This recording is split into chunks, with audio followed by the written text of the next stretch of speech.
Hello and welcome back again to Mind the Millennial Gap podcast. My name is Chris. I'm an elder millennial. And my name is Jillian, and I am a younger millennial. And together we chat about topics that are affecting our millennial generation and from our different points of view across the millennial spectrum. Today, Jillian is the one that has our topic to chat about. I'm very, very excited about this topic. I heard about it earlier this week, and we have not talked about it one bit while she was getting it all together. Geez, what we have today? Oh, before we jump into the topic, can I ask you, Christopher, what is the most millennial thing that happened to you this week? I'm going to have to think about that. Honestly, I am an Amazon shopper, like quite a bit outside of just regular grocery shopping. Jillian and I ordered something on Amazon and found that it wasn't the right item. And so while it's just so easy to press a button or two, it shows up to your door in the most timely of manner. It's been sitting in the house ever since, and it needs to be packed back up and take it to a Kohl's or return somehow, however that happens. It's so inconvenient to return this convenient item. It really is. That is pretty funny. For those of you wondering what the object was, it was a baby gate. Not for a baby, for a cat. We'll leave you at that. Okay, the most millennial thing that happened to me this week was I was working remotely. My brother was getting married this week, and so I took the second half of the week off, but still worked remotely for the first half of it. And I picked the cafe that I worked in based on how Instagrammable it was. And let me tell you, it was so cute, and the coffee was so good. Shout out to the Pangolin Cafe in Reno, Nevada. If you ever go to Reno, 10 out of 10 recommend. We're gonna have to tag them. I saw that we did tag them in the post. So if anyone ever wants to see what I can't even say the name of it. Pangolin. The cutie animal. The Pangolin Cafe looks like. Feel free to go look at Mind the Millennial Gap Instagram. There's a beautiful shot of what the ambiance of that particular cafe looks like in Reno, Nevada. It's quite wonderful, and everyone who I encountered there, all the staff was absolutely beautiful, and they make their own Turkish delight, and it was so good. Every single flavor I tried was so good.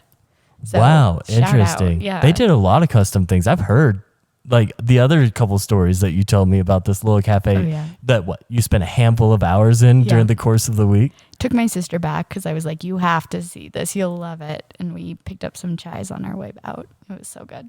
Wonderful. I know that Reno, Nevada isn't just the place to go in passing, but maybe if you're in Tahoe, go take the little drive out to Reno. Yeah, Reno has some very, very beautiful, very fun areas too. And we were lucky enough to stay in the jewel of Reno, known as the Great Sierra Resort or something like that. That was referred to by my family as the jewel of Reno the entire time because that's how they called it. So it was very nice. Reno was a great time. Was it self-branded Jewel of Reno, or did your family? No, I think it was self-branded, and my family really latched onto it.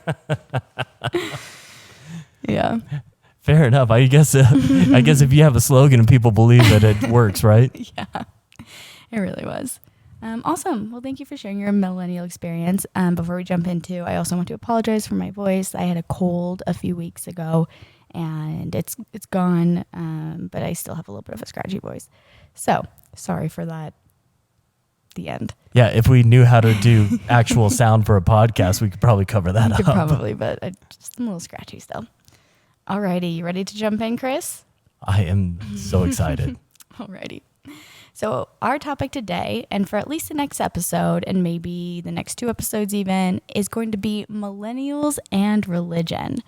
I really tried to make sure that I captured a super wide range of sources for this week's episode from a variety of different viewpoints. And this will be a pretty fact-heavy episode because of that. You're going to be hearing a lot of statistics, a lot of reports. The Pew Research Center will make several appearances in here. Which I have since validated. I'm okay with the Pew guys now. And funny enough, like I had only heard Pew Research Center in regards to religious studies before.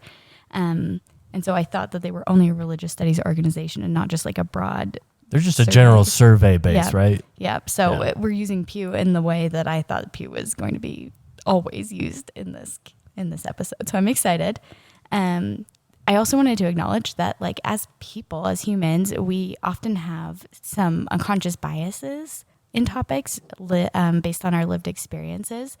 And even though I tried to stick to like the facts in this research in this episode, I wanted to acknowledge that my life has been really affected by religion. I grew up in a religious household. My parents raised us as part of the LDS or Mormon faith, and I made the choice to leave when I was 24. I spent a lot of time in therapy, unwinding my religious experiences. And I recognize that while a lot of what I went through is classified as trauma, that not everyone feels that way when they're in or when they're leaving a religion. And even though it's about 6 years in my rearview mirror at this point, and I can generally approach topics like this with a cool head, I thought it was only fair to our sweet listeners to give a little bit of background, so you know where I'm coming from in this discussion, and you're just aware of any biases I might have. We'll talk where I am religiously in a few episodes, and we've kind of discussed like maybe doing a Patreon on why I left and why, but for now, Chris, do you want to say anything about your own religious this journey? might turn into kind of like a loose mini series of a continuous thought train here. But I myself also have quite a bit of experience with religion. And through the course of my life, I just found that it no longer was something I wanted to do anymore. And I found myself walking a different path that isn't necessarily aligned with any religion or kind of any spiritual thought at this point. And so while I recognize that I'm speaking for myself only, I can accept that some people do find a lot of good being, I guess, associated with a spiritual community or a religious community there. But for me and myself and my self-exploration, I just find I wanted to walk a different path. Awesome. Thank you for sharing. Yeah, for sure. Yeah. Just blew him a kiss. Okay, so Chris, millennials and religion. Off the bat, what are your assumptions about millennials and religion? I've actually seen quite a bit of news on this, whether I read articles or just saw the repeating headlines. And for some reason, I have a recollection that through the first year or so of the pandemic, it seemed to be a lot more frequent in seeing maybe this headline. Maybe news was short outside of the pandemic. But my sentiments say that on average, the millennial generation and any generation thereafter are less and less religious practicing than any previous generation has been. Awesome. And that's exactly where I was coming from, too, when I started the research on this. I think mostly based on my own experiences, I assume that a lot of millennials were leaving. I don't have very many religious friends in my life anymore. A lot of the people that were religious in their youth have since walked away, but I do still have some still that have either held on to the religion they were raised in or found something that kind of fit them more as they transitioned into adulthood. But I did feel the same way you did, just kind of antidotally, I will never say that word right, that, millennials were leaving. Okay, so jumping right into the statistics. And okay, all of the statistics today are really US-centric again. I'm really trying everyone to get something more worldwide, but a lot of the research... I could see that's very difficult because different regions of the world have very different cultural and religious ties. Yeah. So that could be very difficult, but I'd be very interested to see how congruent it is or uniquely different it is for sure. Me too. And if anyone has any resources they'd like to point us to kind of broaden our horizons on some of the topics we're talking about, we would love to hear them. I'm really trying to make this broader than just a US-centric kind of stand on millennials. Okay, so Chris, first statistic, you were right. So 4 in 10 millennials now say that they are religiously unaffiliated, according to the... Oh, is this the Pew guys? Yes, Good. the Pew Research Center. In fact, millennials are almost as likely to say they have no religion as they are to identify as Christian. Christians make up the majority of the general U.S. population, about 63% of all adults, as well as the millennial population. And interestingly, while other faiths, such as Judaism, Buddhism, Islam, are holding steady as far as their percentages, the percentage of Christians are going down.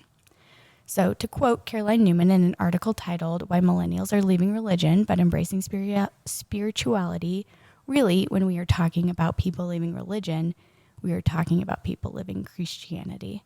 When you look at the numbers, the growth of the religiously unaffiliated is almost entirely related to people leaving Catholic and Protestant churches. So when we see these headlines saying millennials are killing religion, it's really not all religion. It's Christianity. Millennials are leaving Christianity. So that is something I wanted that really surprised me. I kind of expected a drop off in like similar percentage amounts across all religions, and that's not the case. Chris, do you have any reaction to that? It's really interesting that it's heavier in the multiple brands or sects of Christianity than it is other major world religions that are prevalent here in America. That's a bit shocking to me that maybe Islam or Judaism or some other items they're holding steady. I would have thought that it would have been a little bit more paralleled. I did too. It really surprised me. And we'll kind of talk about some of the hypotheses on why that is a little bit later. In some broader terms, there's not a lot of data to support some of these kind of drill downs that I would really like to see. But we'll talk about them broadly. Do you think so?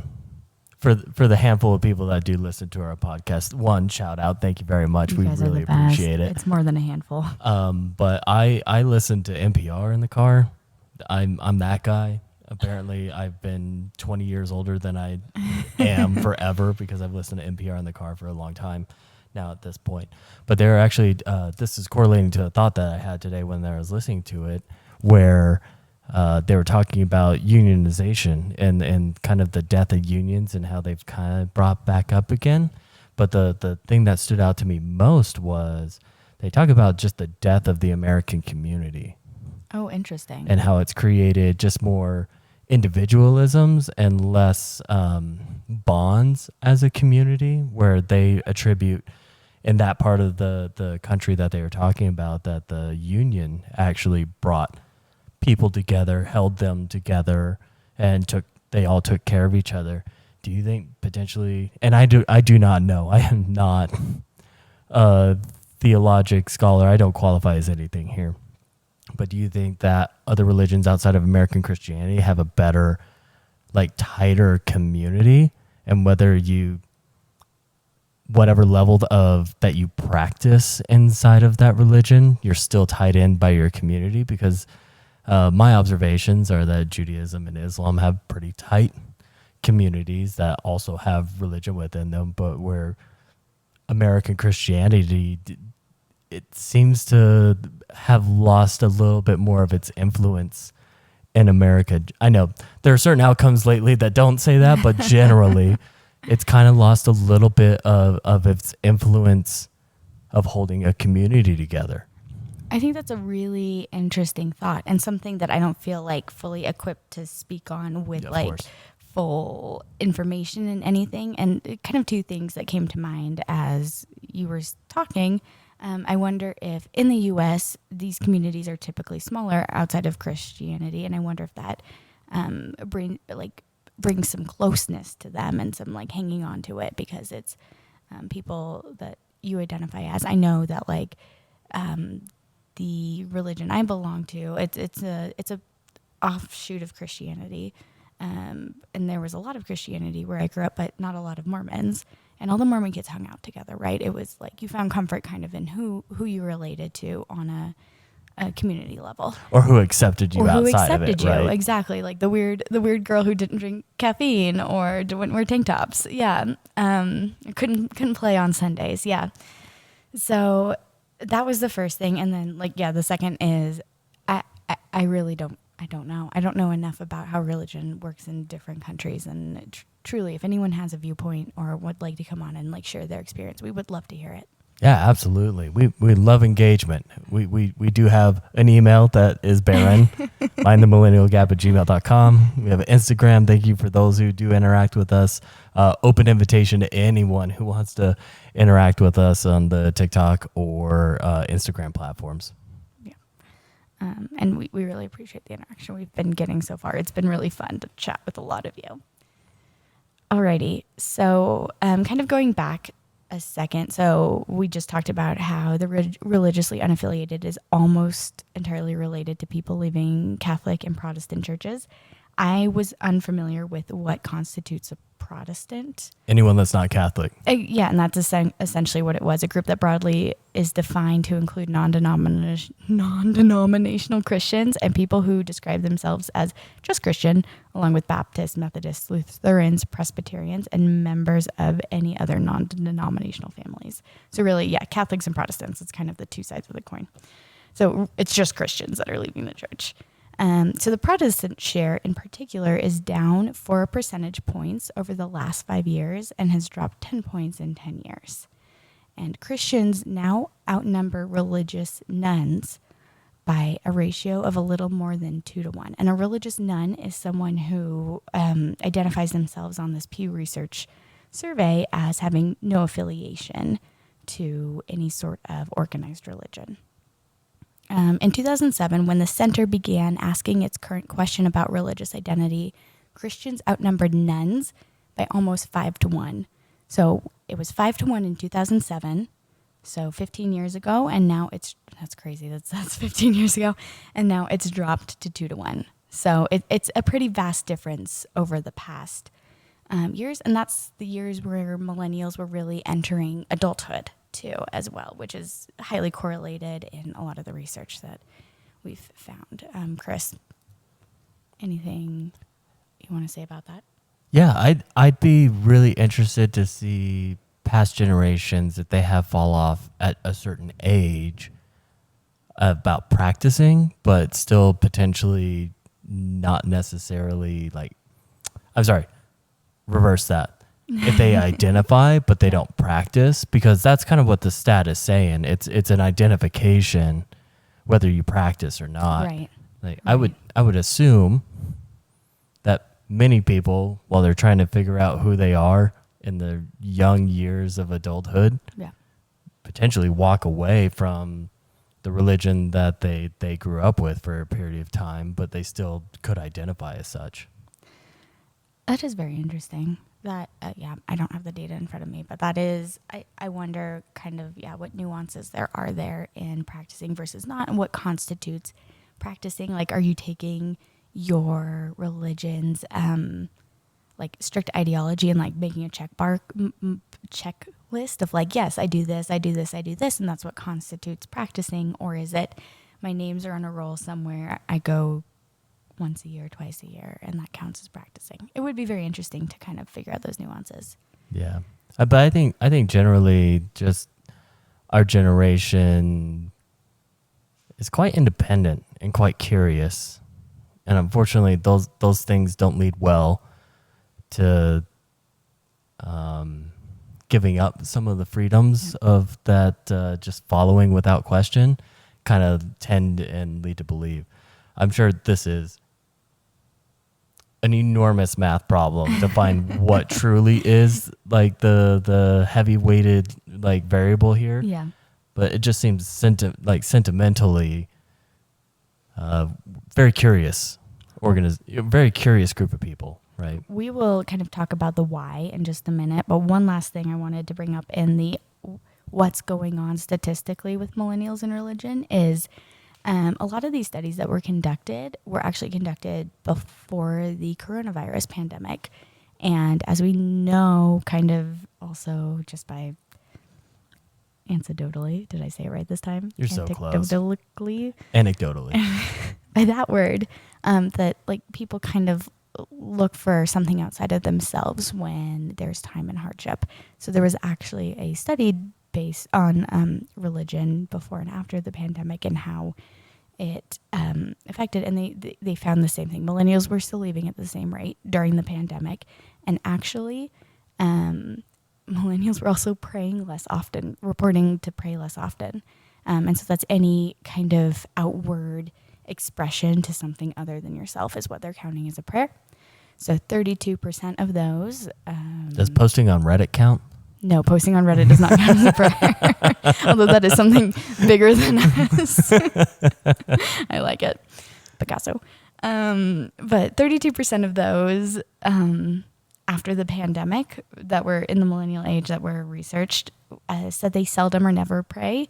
That same study that they did in 2007 that I referenced before, only 18% of people did it. So it's almost doubled the amount of people who say they never pray in any form. I think it's really interesting. Jillian and I live in what is a very tight religious state, I guess, or a concentrated religious state is what I would use. And the loosest observations would sit there and lead me to believe we don't really know what the true facts are around religious practice or religious walking away or excusing yourself from your religion, from the fallout of the period of time of lockdown, of questioning, of really divisive rhetoric that's gone on there. I think it'll be years before we actually see the true facts and numbers of what happened during this period of time.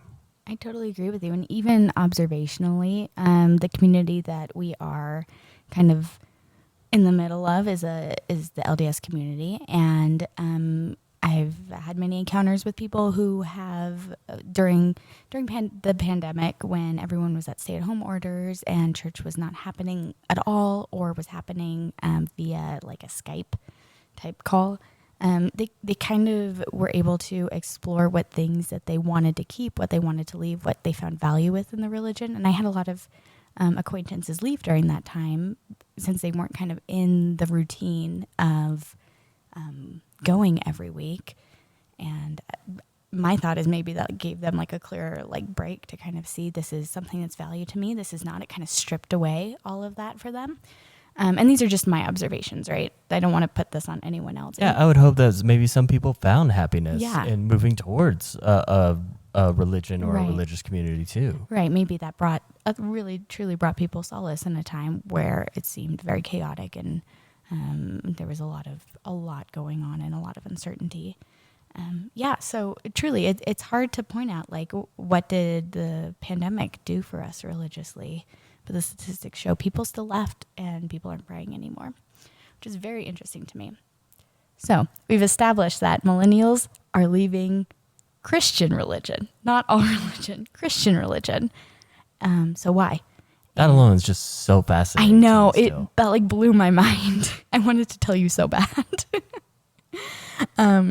So the next little bit, I'm going to be quoting heavily from a 538 article that's linked in the show notes. I'm not going to share the name of it right now because it's a spoiler for the rest of the episode. So it's good though. And just a reminder, all of our works are always linked in our show notes. So you can go and read any articles. I think I forgot to do it last time, but I'll edit. Chris will edit. We believe in proper citation and giving credit. Absolutely. I'll get out my MLM handbook from high school. Do it. Oh, we were talking about that the other day. That's a whole other thing we need to discuss is what did you learn in high school and what textbooks, like what physical things did you think you were going to use for the rest of your life? And then the internet just replaced it. Yeah. How prevalent was the internet in your high school experience, right? Okay. So why are millennials leaving religion? So first we're going to talk about something that's referred to as the alienation theory, which is kind of my initial thoughts going into this. Chris, you've kind of shared why you think millennials are leaving religion. And I was in line with you as we have more choices and we have so many more options. Like why would we choose something that doesn't fit with our entire belief system? Like why would we put ourselves in a box like that? So in the alienation theory, it says that churches have waged war against LGBTQ rights or supported very conservative politics or presidents are reaping the fallout for this. Millennials want nothing to do with them. And that is, that's part of my own story on why I left my religion. So I really resonated with that. It wasn't something I was willing to stand with anymore, publicly or privately, for that matter. That kind of harmonizes with our episode last week where we talked about food choice and how younger and younger generations actually will omit certain like companies or certain food choices based off of their social outcomes, right? Right. Yeah, we are standing up for what we think and being a lot more broad range with our beliefs and taking them into every part of our lives is something I think we're learning through this podcast. And there is actually evidence to support this alienation theory to a point. Young adults are leaving religion in droves, and some of it is related to politics. People who vote or lean Democratic are most likely to be nuns. And back to nuns, that's people that don't affiliate with any religious group. And you think they would get a non-religious moniker and not a nun, right? Oh wait, that's funny. Yes. Yeah. So I thought that was like super interesting. It kind of fit with like the thoughts I had in my head already, but I thought it was really interesting.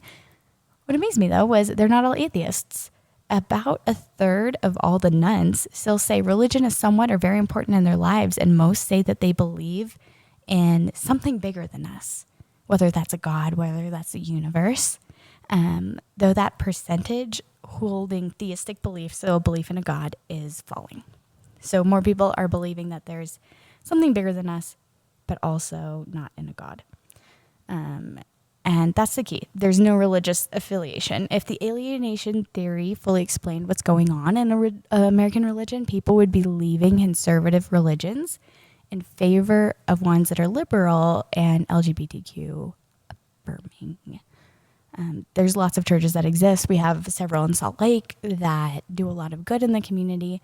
And those on the political left or very aware of social outcomes would feel welcome and comfortable, but they're not growing either. Those churches aren't growing.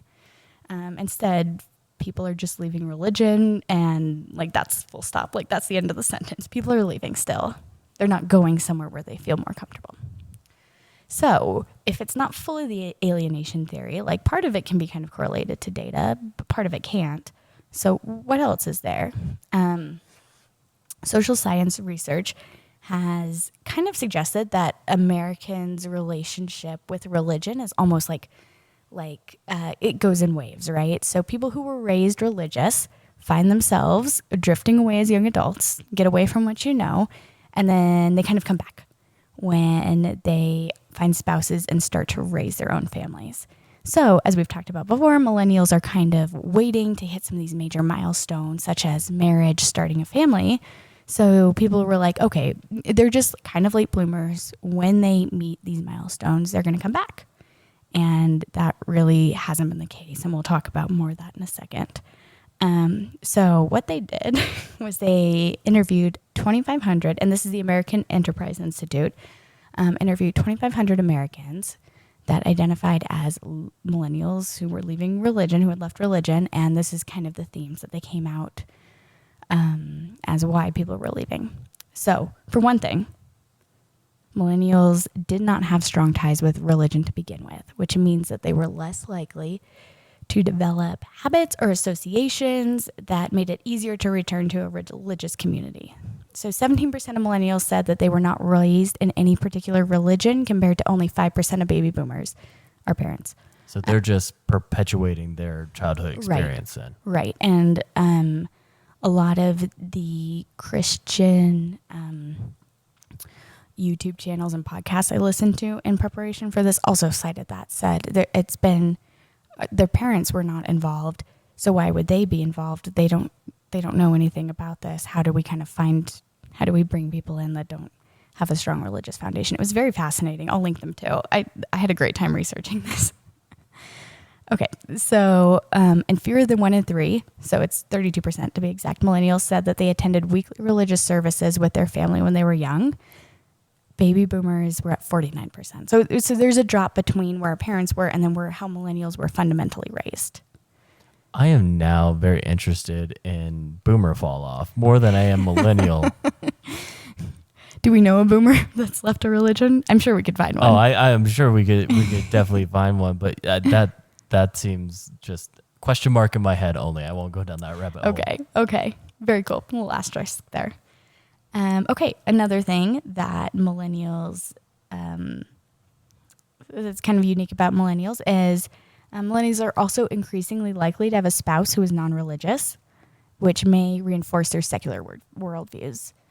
And I didn't pull up a statistic on mixed faith marriage, but at least in the LDS community, it's less than half. I would assume it's pretty low. And don't end in divorce. But like more than half end in divorce.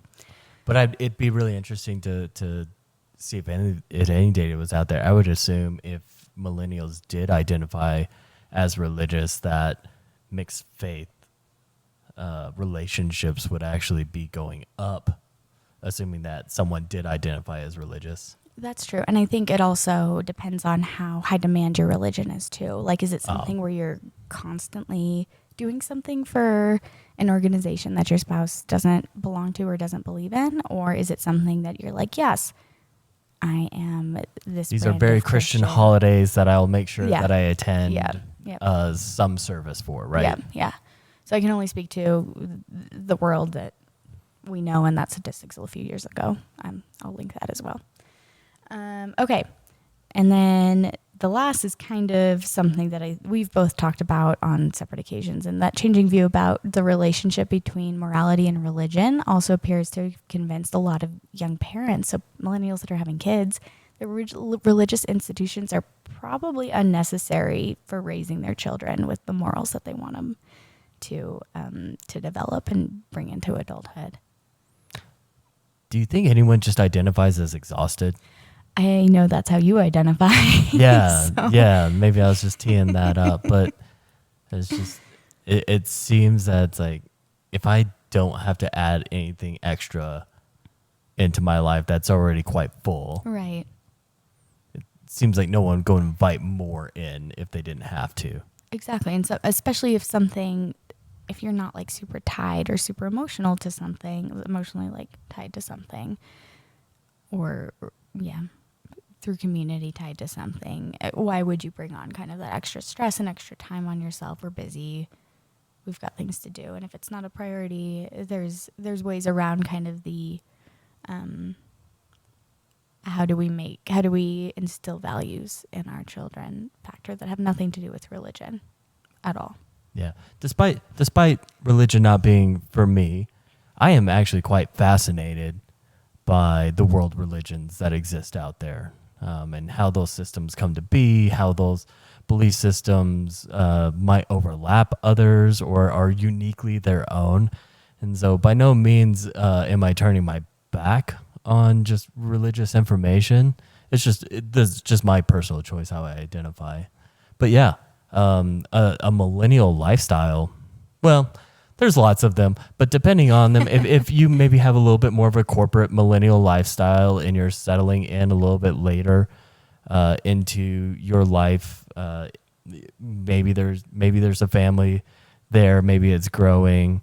I think a lot of people are worked quite a bit and extracurricular quite a bit, if that's a word. Yeah. And so, I wouldn't see generally anyone signing up for much more unless they saw enormous amounts of value. That's true. And maybe there is something with, since millennials are having kids later, getting married later, there's something about like being set in your ways a little bit where you're like, well, this hasn't been part of my life to this point, or hasn't been since I was in a youth. Why would I bring it back in now too, right? Like starting new things isn't always natural or comfortable. Oh yeah, absolutely. I think fear sits in the back there. It's like, I don't know how to do this. Yeah. Very interesting. It's so fascinating. Okay. So I also read an article that I cannot find. I cannot find it anywhere. I'm convinced it's out there. I've been there 50 times doing just a few episodes. I know that feeling. Oh, I thought I had saved it on my phone and I can't find it now. Okay. I can't find it, but it was about the thought, I'm summarizing probably pretty badly, that we live in a consumer capitalist society and we have so many choices in everything that we do. And kind of back to what we said, if something doesn't fit my ideals exactly, then let me find something that will. Kind of like finding the right car. Like, what features do I want? What features are not important to me? Or finding like a good dress for a date on Friday. We just have a lot of choices, and I don't think feel as constrained to be okay with the status quo. Oh yeah, absolutely. I mean, just choices just bring a childhood memory of mine. If you happen to grow up in the general United States South, any given non-cable, what was that, standard channel stations on a Sunday morning were playing some like chapel service. And I always wondered as a kid, why can't I just sit here and turn this TV on and do church? I didn't realize that there was a lot of different churches back then. But why couldn't I just turn the TV on, do church, rather than go and drive to the meeting house that I went to and go through all the services there? So yeah, we're always, human nature will choose the easier thing unless we find, utility in doing something hard, right? I love that thought. I love that because it's very true. Like if I don't have to do something for the same experience, if I don't have to put as much effort in for the same experience back, I'm not going to put in that effort for sure. Now I realize as an adult, those were different denominations and different things that, wasn't the denomination I was growing up, but just a thought that never left my mind. Were they the, I can't think of the word, like very evangelical groups? I don't want to misspeak, Okay. but the prevalent religion of where I grew up was Southern Baptist. Okay. I imagine one, if not more than one of those channels was in a Southern Baptist chapel. Cool. So I grew up in Charlotte, North Carolina. And we are the home of Billy Graham. We have like Billy Graham Parkway, Billy Graham everything. And then there was also this place. Okay, next episode, we're going to do a little corner about the City of Light because I don't remember it exactly. It was very religious and very, very different. Only if I can do TBN because that is where I grew up. Wait, do you know about TBN? Or do we need to research it? Driven past the studios. That's how close they were to where I grew up. Is that what Kesha was supposed to be on in that This Is Our Salvation song? I'm going to say my elderly millennialism doesn't know too much about Kesha facts. Okay, so dear sweet gentle listeners, next week we'll be back to you about the City of Light that may or may not be a cult, may or may not be a Ponzi scheme, and the TBN network and how it relates to Kesha. Hold us accountable. Fair enough. Well, notes taken. Perfect. Okay. Perfect. So just kind of end this like section on why are millennials leaving. I just wanted to kind of grab an outside perspective that's opinions only from a spiritual leader. And this is Deepak Chopra, who I don't know a lot about, but I enjoy him on all of the documentaries I've watched. If you were to summarize Deepak Chopra, because I know the name, I don't know maybe what his value proposition is or what he truly does there. And I don't know if maybe our listener base would know, or maybe I'm the outlier. I don't think so, because I don't know a lot about him either. I know that he's like a spiritual leader. I know that he was on the mushroom film we watched recently, not Fantastic Fungi, but the other one. Oh, okay. And he's very big into different forms of spirituality and how it doesn't have to be religion. So he's more of a generalist of spirituality. I don't quite know everything about Deepak. Dr. Chopra, we apologize, but we love your content apparently. We again, not 100% sure how I feel about him in every aspect. Did really like him on the mushroom movie though, and then when the ayahuasca one, that whole one, it was very interesting. But he said some of the things that we're told in religion, in traditional religion, don't seem logical or rational, and more people are questioning those teachings. And I thought that kind of sums up what we've learned about millennials to this point, right? Like, we're not doing things the same way because we are asking the questions of why and kind of pushing back against the status quo. So is there one reason why millennials are leaving religion? The data doesn't super point to it, but there might be something there with we're just more individualistic and making our own choices now. I bet themes can be pulled, but if I were to think of like the statistics of it all, that's got to be an enormous model to go figure it out. It'd be kind of cool. Anyone who, yeah, that's great. Okay, so millennials are leaving. Christian religion, check. We're unsure why they're leaving, check. But are they coming back? As I mentioned kind of in the last section, people thought millennials were going to kind of boomerang, to put it in Chris's terms, to boomerang back once they had kids and family and say, hey, now you're an adult, now you're responsible, come do the responsible things we did when you were a youth. Kind of, maybe, now that we know that only 17% of them, were not raised in any particular religious household. Oh no, that was boomers. 38% of them. Yeah. Too many numbers. Okay. So, Chris, do you think millennials are coming back? I really don't have any real life data points. Honestly, my gut would tell me no. My gut would tell me there's so many other things to explore that coming back maybe isn't the top choice.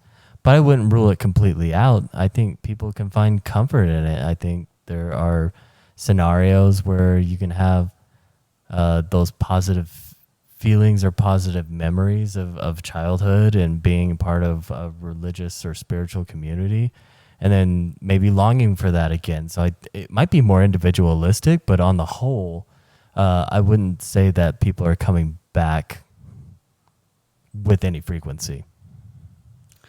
And you're exactly right. So the data on this is still kind of a little bit fuzzy since part of the millennial generation is still kind of entering that marriage children phase. But what they found so far is that no, they're not really coming back. In the 1970s, most non-religious Americans had a religious spouse. That's how it lined up. And often that partner would draw them back into regular religious practice. Whether or not they changed core beliefs or anything, unstated, but they would start going again and identify as such.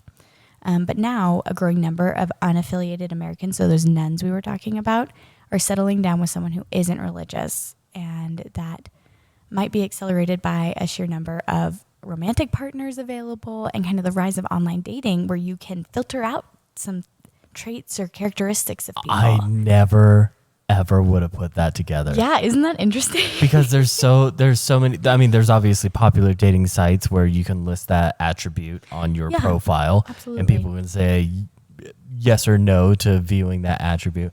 But there are also religious dating apps that are thematic around that centralized religion as well to capture the dating scenarios that would happen there. It is super interesting. And farmers, right? And we can't forget farmers only. You don't have to be lonely. farmersonly.com. Okay, yeah. So super interesting. We're just maybe more aware of where people stand before we go on a date with them. So we're less likely to get attached. Although we have heard of so many catfishing stories of people who said they were one thing and then they weren't. On dating websites. Very much so. Yeah. And I think people can evolve in a relationship too, evolve towards a religion, but I would think maybe more millennialism, maybe evolve away from religion within the relationship itself. It's true.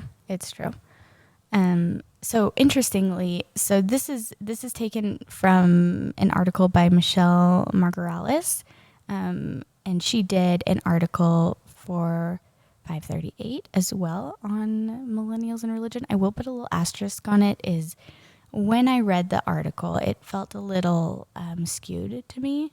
There were some pretty undertones on there, and I wasn't able to find any data to support this. But I thought it was interesting, and so I'm just gonna say it, and we're gonna talk about it.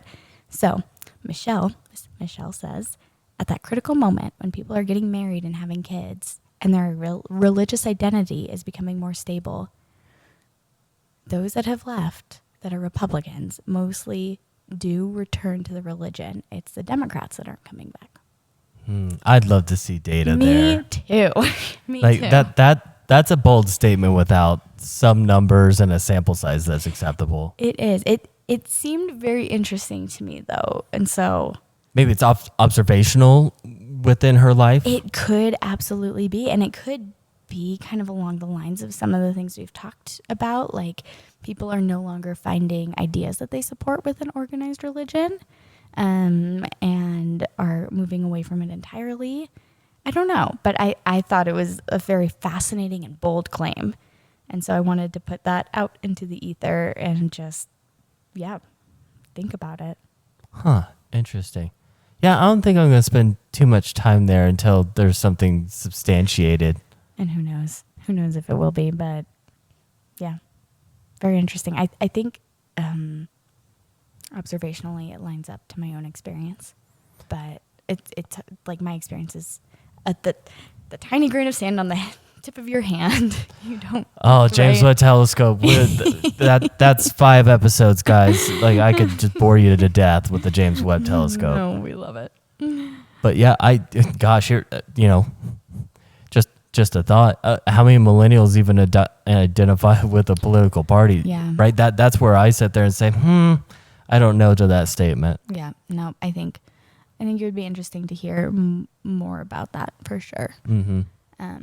Yeah. Okay. So I went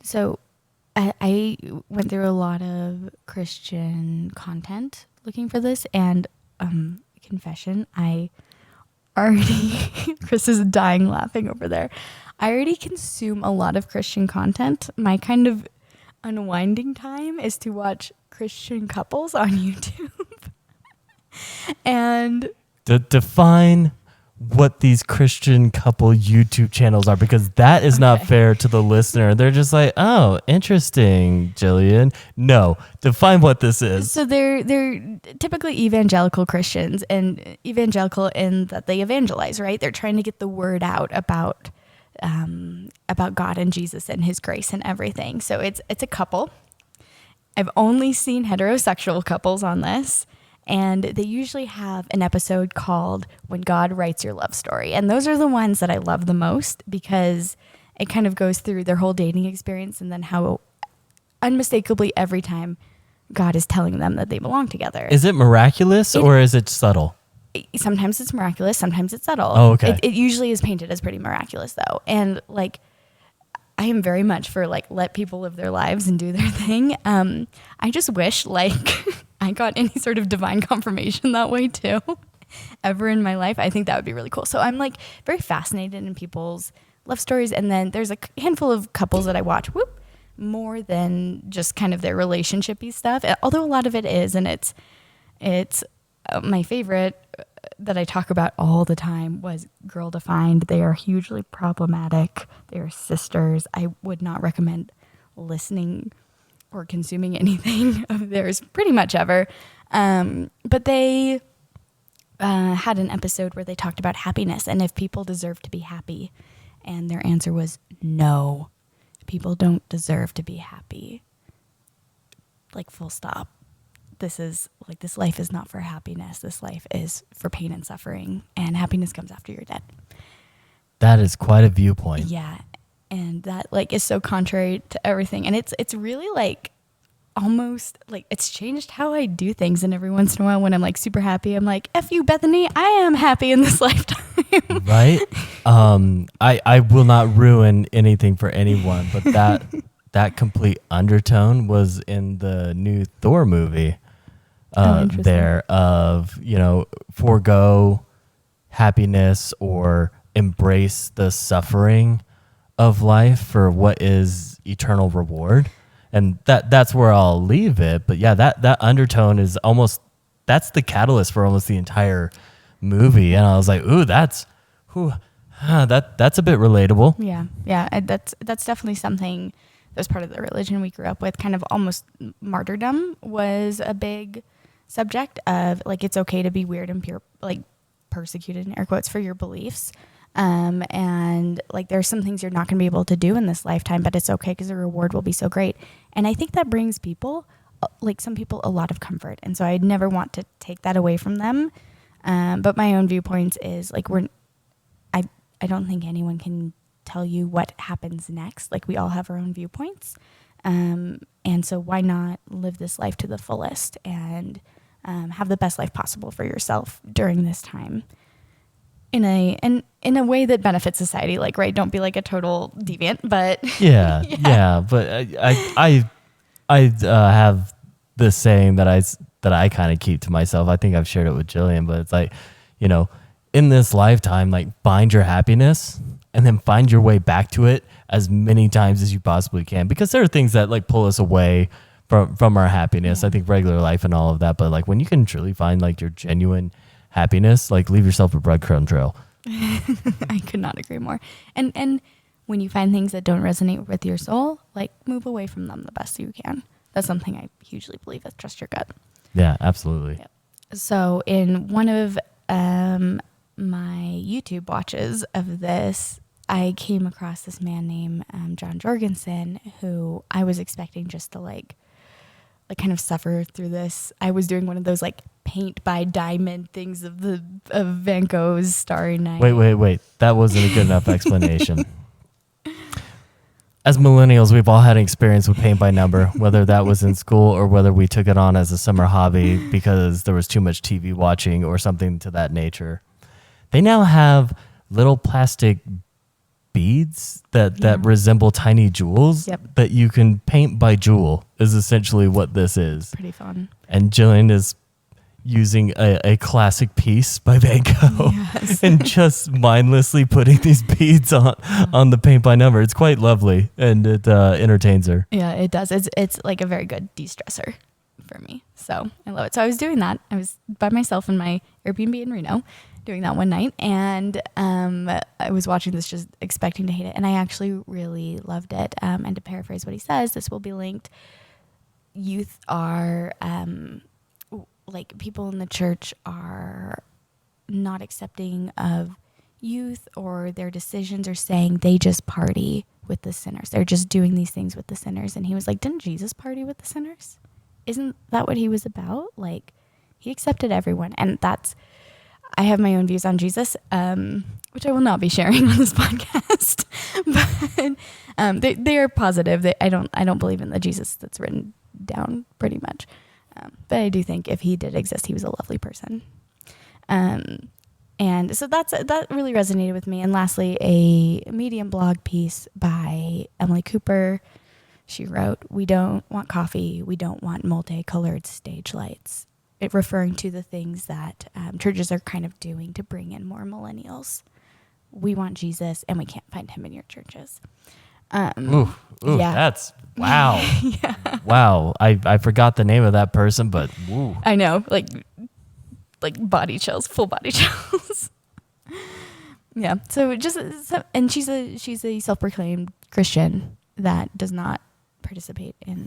I think a lot of millennials might find it difficult to fully participate or fully identify because they have their own conflict within maybe what is their formed moral compass or their formed views of life, and it's very difficult to pick and choose from maybe a very like defined religion that has defined rules and everything.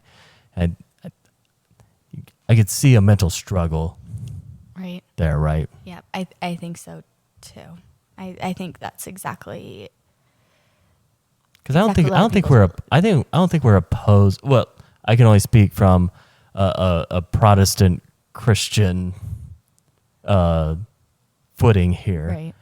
I don't think many people would be opposed to peace, love, happiness, help your neighbor, but a lot of that has contingencies attached to it, right? Yes, definitely. And yeah, I think this is kind of where we show our own life experience a little bit, which is fine. It's who we are. It's why we're doing this podcast. We're not robots.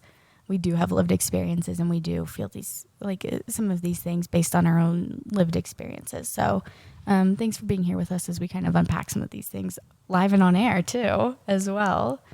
And then to kind of set us up for next week's episode, I wanted to leave you with one other thing from the Pew Research Center survey that I mentioned earlier. Go Pew.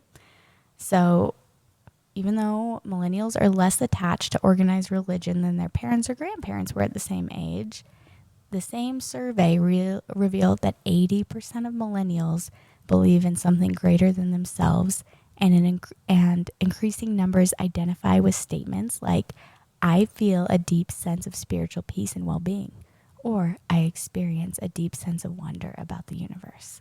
Body chills all over again. So you'll see kind of the progression of this topic in the next week, maybe 2, maybe 3, who knows, about this. But our next topic is going to be millennials. Okay, so they're leaving organized religion. What now? Oh, I cannot wait to go at least find what data is. I think I've seen certain of my peers, certain of my friends and their life paths as they take that on, but I'd be really interested to see what a greater number of people are truly doing. Yep, definitely. So that is the basis of millennials and religion. So when we hear millennials are killing organized religion, it's really only Christianity, at least in the U.S.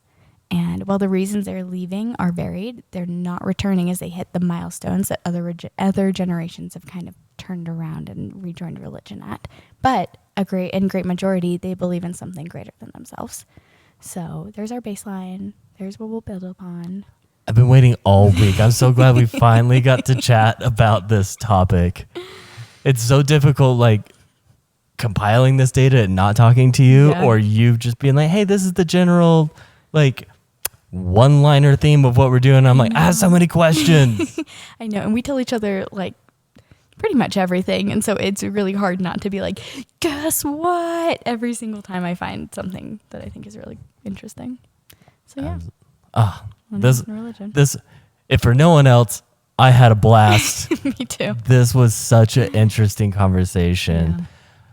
For those who are listening, we're going to just keep picking things that are fascinating to us. But if you have something that you would like us to review, do research on, have a chat on, potentially even you coming and being a contributor on the show, the door's wide open, everyone. Like, this is not us just curating our thoughts. This is us having a good time. We've been talking about doing this for a while. I'm so happy that we're finally doing it and that's consistent. I'm having such a great time doing it. But we do want to be part of our millennial community. We want to invite people into our community, or we'd love to be invited into yours. I'm okay with either. Yeah. All right, everyone. I think that's all we have for this week. Absolutely. So where can anyone reach us? You can find us on Instagram at Mind the Millennial Gap. You can find us on TikTok at Mind the Millennial Gap, and you can email us at mindthemillennialgap@gmail.com. That's so great. Everyone who's listening, everyone who is been here for a handful of weeks, everyone who's brand new, thank you for your patience while we figure this out. Thank you for listening to what our thoughts are and how. Quite honestly, this all came about because Jillian and I would just sit at dinner, we'd sit at night or whenever we had free time, and we would just sit there and discuss the juxtaposition of our experiences because of our age difference. And I'm so happy this is taking form in this medium. So thank you all for listening. We will be back next week with the adjacent topic of where in the world is anyone going if they're not staying in religion. And we look forward to seeing you next time. Thank you.